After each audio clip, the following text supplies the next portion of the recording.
The war in Ukraine continues with full intensity. June 21st, 2026, Lyman Front. Russian command sends soldiers into motorcycle assaults, a tactic born out of necessity, not strategy. Heavy armor doesn't work here anymore.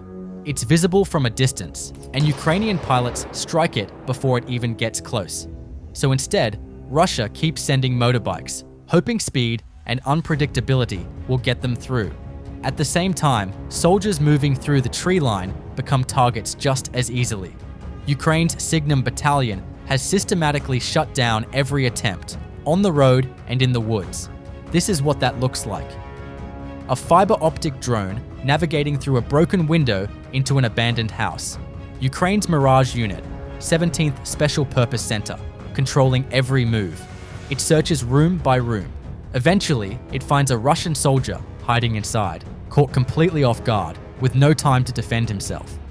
Spotted in the ruins, a Russian soldier likely believes he's hidden from drones here, or at least safe. He isn't. A reconnaissance drone hundreds of meters up has already found him, and an FPV is already on its way. A high explosive strike lands directly on his position. A massive explosion follows. An ambush drone, waiting on the road, spots 3 Russian soldiers riding an ATV. It lifts off immediately and strikes. The soldiers manage to escape on foot, scattering in different directions, but their vehicle is gone, and they're now stranded far from where they started. An FPV drone from Ukraine's Magyar's birds, closing in fast on a soldier walking alone down a road. It arrives so quickly, all he can do is look at it. No time to defend himself. As it gets closer, a detail becomes clear. He's an older man, his uniform worn down. The last thing he sees is the drone closing the distance. The operator already knows soldiers are inside this structure. An ambush drone waits right at the door. The moment a soldier cracks it open to check the noise, that was the mistake. The drone detonates. One of the strangest moments captured on this front. A Russian soldier standing completely still under a tree, not moving at all. Does he think staying motionless will keep the drone from spotting him? Some kind of trained tactic, maybe? This pattern has shown up before. Whatever the reasoning, it doesn't work. As the drone closes in, he finally realizes that and tries to move. By then, it's already too late. The drone hits its target. An almost identical moment. Another soldier, crouched motionless in tall grass, the drone hovering right above him. He still chooses not to move. Even as it's about to hit, he stays exactly where he is, wandering aimlessly through open terrain. The last thing he saw was an FPV drone. No time to even raise his weapon. 3 Russian FAB-500 bombs, meant for Ukrainian positions. Ukrainian electronic warfare diverted them off course. All 3 detonate harmlessly, in the woods, in the river, targets that were never hit. Fiber-optic FPV drones navigating directly inside a Russian trench. This is precision flying at its highest level, threading through narrow corridors, turning corners, all controlled by a wire instead of radio signal. The trench itself was well defended against drone strikes, the top sealed, covered, built specifically to block aerial attacks, but the entrance was left open, and that was enough. The drone moves through the trench, searching room by room. After several minutes, a Russian soldier is spotted trying to make his way out. He doesn't make it through the exit before the drone reaches him. A different kind of target this time, spotted wandering alone through a remote stretch of Donetsk. No weapon visible, just a bag in his hand. As the drone closes in, panic sets in, and he ducks behind a pole, the only cover available. Nothing to defend himself with. Like several others seen before him, an older soldier with no real way to fight back. The outcome doesn't change. The drone hits its mark. Зарезается.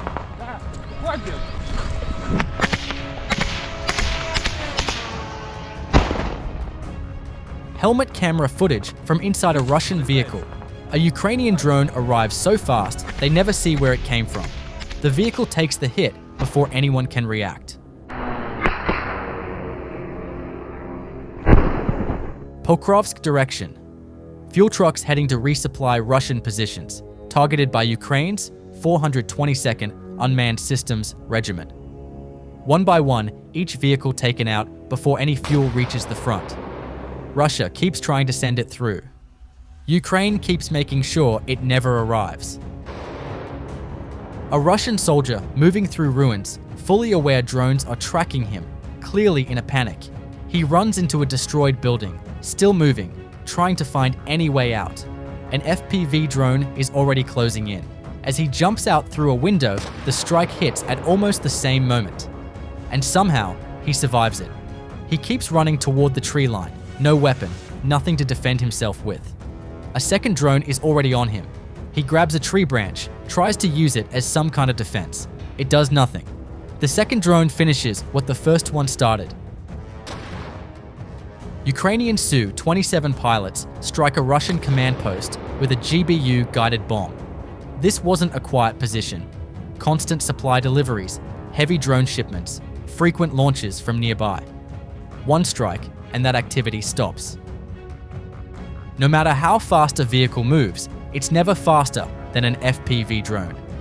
A Russian soldier pushing his vehicle to the absolute limit, trying to outrun what's behind him. It's still not enough.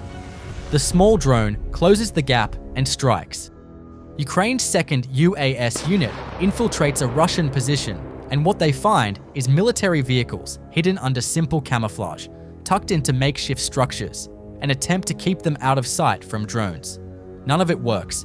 One by one, each vehicle is identified and struck. The improvised cover Russia relies on here isn't built to withstand this level of scrutiny from above. Russian vehicles are rare in the Vovchansk sector, and when one shows up, it doesn't last long. An improvised armored vehicle, destroyed. A golf cart being used for transport, destroyed. Even an unmanned ground vehicle, destroyed. Whatever Russia sends through here, Ukraine's 2nd Battalion, 57th Motorized Brigade is watching, and nothing with wheels makes it through this sector unnoticed. Russian forces hiding in dense vegetation, trying to build a shelter that wouldn't be noticed. Aerial reconnaissance found the position anyway and relayed the coordinates. 2 strikes follow. The final one triggers a massive explosion. Whoever was inside that underground shelter is now buried beneath it. Another position Russia believed was safe wasn't. Russia attempting to use cars, ATVs, and other vehicles to move personnel, ammunition, and supplies to their positions in the southern Slobozhanska direction. Ukraine's State Border Guard drone pilots are intercepting all of it, one vehicle at a time. Every vehicle meant to keep these positions running, found and destroyed before it arrives.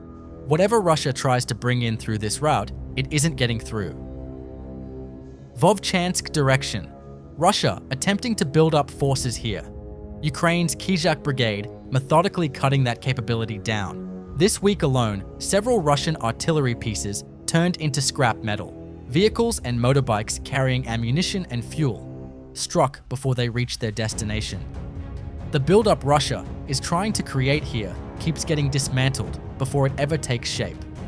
The battle in the sky, once again, a compilation from one of Ukraine's most effective and least publicized drone units, operating Odin interceptor drones, tracking down Russian UAVs of every type.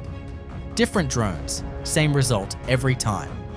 Drones fighting drones, thousands of feet in the air every single day. Ukraine's Shkval border unit, operating in Kharkiv region. A vehicle struck, a motorbike destroyed, an ATV eliminated, a Russian anti-tank mine taken out before it could be used, and a communication antenna gone, cutting off coordination in the area.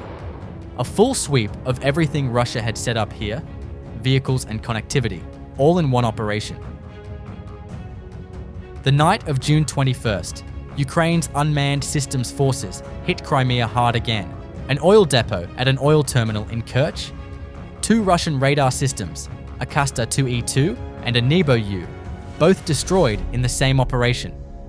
3 separate gas compressor stations across the peninsula, all struck by the 414th Brigade Magyar's Birds, a fuel tanker in Donetsk region. Logistics transports hit twice in Zaporizhzhia. This is becoming a pattern now. Night after night, Crimea's energy infrastructure, radar coverage, and supply routes are being systematically dismantled. And according to the units involved, this is described as just the beginning. What you just watched is happening every single day. Soldiers standing frozen under trees, fleeing through ruins with nothing to defend themselves. As of June 20th, Russia's total combat losses have reached approximately 1,390,660 personnel. And the pattern behind it is becoming clearer.